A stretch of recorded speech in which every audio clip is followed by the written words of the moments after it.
स्वामी महाराज म्हणजे साक्षात दत्त महाराजांचा चौथा अवतार. बरोबर.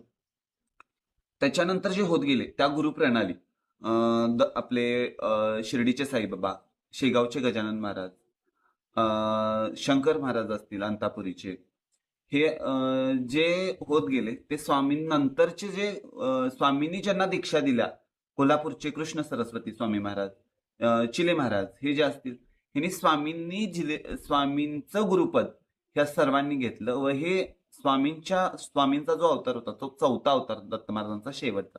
त्याच्यानंतर जे झाले ते स्वामी महाराजांचे शिष्य होते, त्यांनी स्वामी महाराजांचं गुरुपद स्वीकारलं होतं. मग ते कसं असतं, दत्त महाराजांपुढे भूत प्रेत पिशाच्य बाधा ह्याचा अजिबात चालत नाही. म्हणजे ऍक्च्युली ह्या बाधा स्वामी महाराजांपुढे येऊ शकत नाहीत, कारण नाथपंथींचे गुरु हे स्वामी महाराज असतात. बरोबर. दत्त महाराज, दत्तांच्या पुढे एक पाऊल सुद्धा नवनाथ टाकत नाहीत, कारण दत्त महाराज हे नवनाथांचे गुरु आहेत. बरं.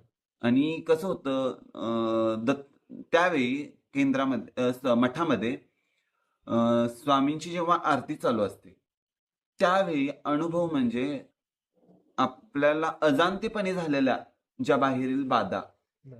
किंवा कुणाकडून झाल्या असतील, कुणी केल्या असतील, त्या झालेल्या बाधा जेव्हा स्वामी महाराज जेव्हा स्वामी महाराजांची मठात आरती सुरू असते तेव्हा स्वामी महाराज आपल्यामधून फिरत असतात.